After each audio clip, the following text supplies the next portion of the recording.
నిన్న నెల్లూరులో ప్రసన్న కుమార్ రెడ్డి గారిని పలకరించడానికి వెళ్ళిన జగన్మోహన్ రెడ్డి గారి నిజస్వరూపం, మహిళలకి ఆయన ఇచ్చే గౌరవం నిన్నటి సంఘటనతో ఇంకొకసారి కూడా రుజువైంది.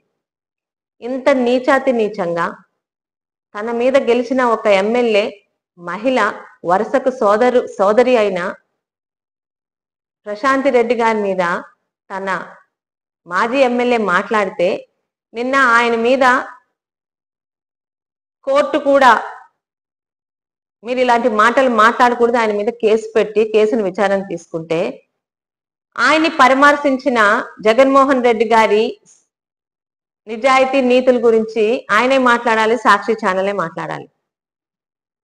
అసలు రాజకీయాల్లోని ఇళ్లల్లో ఉన్న ఆడవాళ్ళని తీసుకొని వచ్చి అత్యంత అసభ్యకరంగా నీచాతి నీచంగా సోషల్ మీడియాల్లోని వాళ్ళ గురించి వ్యక్తిత్వాన్ని గురించి తప్పుగా మాట్లాడిన సంస్కృతి ఎవరితో స్టార్ట్ అయింది?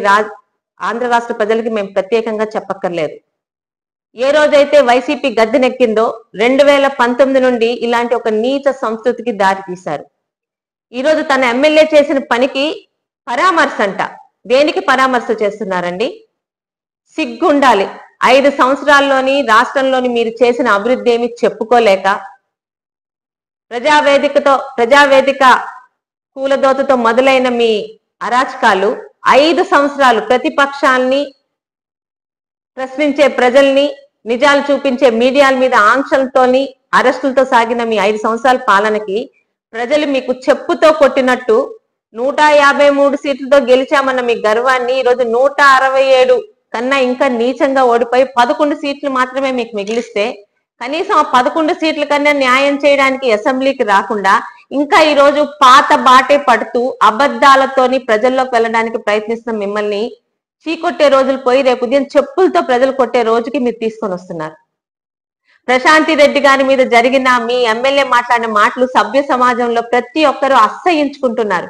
మీ మహిళా ఎమ్మెల్యేలు ఏదో మాట్లాడుతున్నారు కానీ అయినా పార్టీ డిఎన్ఏలోనే ఉంది. ఒక్కసారి ప్రజలకి నిజాలు తెలియాలని, మీకు తెలిసిన విషయాలే మళ్ళీ గుర్తు చేయాలని మీ ముందుకు వచ్చాను. ఎలాంటి పార్టీ ఈ రోజు అండి? YCP party. సంజన సుకన్య గంట అరగంట అని మాట్లాడిన అంబటి రాంబాబుకి, అవంతి శ్రీనివాస్ కి మంత్రి పదవులు ఇచ్చి శభాష్ అని చెప్పిన ఈ వైసీపీ పార్టీలో అసలు మహిళలకి గౌరవిస్తారని ఎలా అనుకున్నారు? సొంత తల్లి మీద చెల్లి మీద కోర్టులకు వెళ్ళి తల్లి చెల్లికి ఆస్తులు రాకుండా చేసి అదేదో విజయంగా తన విజయంగా పేపర్లో రాయించుకుని ఇలాంటి నీచుడి గురించి ఆంధ్ర రాష్ట్రంలో మహిళలు గత ముఖ్యమంత్రి మా జగన్మోహన్ రెడ్డి మహిళలకు విలువలు ఇస్తారని మాట్లాడుతున్న ఆ వైసీపీ మహిళా ఎమ్మెల్యేలు తలదించుకోండి. మీరు ఆడవాళ్లే. మీ మంత్రులు గతంలో మాట్లాడిన మాటలు వీడియోలు బయటకు ఒకసారి తెప్పించుకొని ఇంకా సోషల్ మీడియాలో పరిగెడుతున్నాయి. ఒకసారి మాట్లాడితే ఒకసారి వింటే బాగుంటుంది. ఇక ఈరోజు సొంత చెల్లి పసుపు చీర కట్టుకుందని, సొంత చెల్లికి తన గురించి కష్టపడిన చెల్లికి జగనన్న వదిలిన బాణాన్ని అని నిన్ను 17 సీట్లతోని గెలిపించిన చెల్లికి కనీసం ఒక పదవి ఇవ్వకుండా ఈరోజు తను రాజకీయంగా వేరే పార్టీలో ఉందని, తన సోదరి కూడా తన తండ్రికి పుట్టలేదని తన తల్లిని అవమానించిన ఈ జగన్మోహన్ రెడ్డి గురించా ఈరోజు ఆ మహిళా ఎమ్మెల్యేలు మాట్లాడుతున్నారు. ఇంతకన్నా నీచం ఏంటంటే 153 మందితో వాళ్ళని అసెంబ్లీకి పంపిస్తే తన తల్లి వయసున్న అప్పటి మాజీ ముఖ్యమంత్రి అయిన చంద్రబాబు నాయుడు గారి సతీమణి భువనేశ్వరి గారి గురించి తోటి ఎమ్మెల్యేలు తోటి మంత్రులతోని అసభ్యంగా అసెంబ్లీలోని మాట్లాడించి ఒక పైశాచికమైన నవ్వుకున్న జగన్మోహన్ రెడ్డిని ఇప్పటికైనా మనం మర్చిపోగలమా అండి? అలాంటి సంస్కృతికి తెర తీసింది, సంస్కృతిని ప్రోత్సహించింది, ఇప్పటికీ ముందుకు తీసుకెళ్తుంది ఆ నీచమైన మనస్తత్వం ఉన్న జగన్మోహన్ రెడ్డి. చంద్రబాబు నాయుడు గారు తన సొంత కార్యకర్త పరిధులు దాటి భారతీరెడ్డి గారిని ఒక మాట అన్నాడని వెంటనే ఆయన మళ్ళీ క్షమాపణలు చెప్పినా కూడా అరెస్ట్ చేయించిన విలువలు నిజాయితీ మా పార్టీ అయితే, ప్రతిపక్షంలో ఉన్న ప్రతి ఆడవాళ్ళని ఈ రోజు మంత్రులుగా ఉన్న మా సోదరి అనిత గారి గురించి మా దగ్గర నుంచి ఎంత మందిని గతంలో అత్యంత నీచంగా సోషల్ మీడియాలోని మాట్లాడించారో తెలీదా? ఇక భారతీరెడ్డి గారి గురించి మాట్లాడాలంటే మాకు అసహ్యం వేస్తుంది. ఈమె తాలూకా పర్సనల్ సెక్రటరీ అయిన వర్రా రవీందర్ రెడ్డి ఎలాంటి పోస్టులు పెట్టాడో ఈ రోజు సోషల్ మీడియాలో ఉన్నాయి. అనుకుంటే నిమిషం పట్టదు. అలాంటి నీచమైన పార్టీ ఈ రోజు పరామర్శలు చేస్తున్నారు. ఎలాంటి వాళ్ళని పరామర్శలు చేస్తున్నారో కూడా ప్రజలు ఒకసారి అర్థం చేసుకోవాలి. తోటి ఎమ్మెల్యే మీద తప్పుగా మాట్లాడిన ఒక ప్రసన్న కుమార్ రెడ్డి, గంజాయి తాగి వీరంగం చేసి అరెస్ట్ అయిన ఇంకొకటి గురించి, ఇలాంటి వాళ్ళ తాలూకా. ఎందుకంటే జగన్మోహన్ రెడ్డికి పరామర్శకి పాదయాత్రకి ఏదో ఒక కారణం కావాలి. అలాంటి కారణాలతోనే ఈరోజు చేస్తున్నారు. జగన్మోహన్ రెడ్డికి ఇంకా మంచి సలహాలు ఇస్తానండి.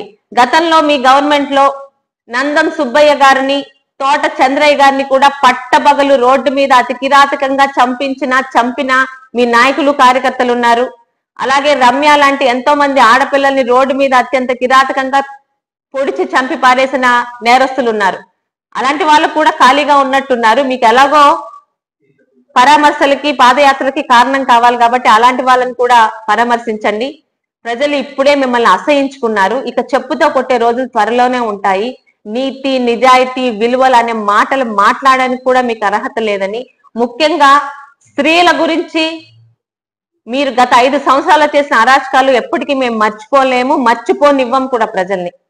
మరొక్కసారి ఆంధ్ర రాష్ట్ర ప్రజలు కూడా ఈ కల్లిబొల్లి సాక్షి మాటల్ని, సాక్షి ఛానల్లో రాతల్ని, ఎంత సిగ్గు లేకపోతే నిన్న అక్కడ ప్రజలు లేరని అంతకు ముందు ఎక్కడో జరిగిన ఒక పాదయాత్ర తాలూకా క్లిప్పింగ్స్ ఇందులో కూడా కలిపేసి ఎడిటింగ్ చేసి పంపిస్తున్నారంటే వీళ్ళు ఎలాంటి నీచానికి దిగజారిపోయారో ప్రజలు కూడా ఒకసారి అర్థం చేసుకోవాలని, మా తోటి మహిళ, తోటి సోదరిమణి, తోటి శాసనసభ్యురాలైన ప్రశాంతి రెడ్డి గారి మీద జరిగిన మాటల దాడికి ఏ ఆడపిల్ల, మహిళగా పుట్టిన ఎవ్వరు కూడా హర్షించరని ఒకసారి చెప్తూ మీ అందరికీ మనవి చేసుకుంటున్నానండి.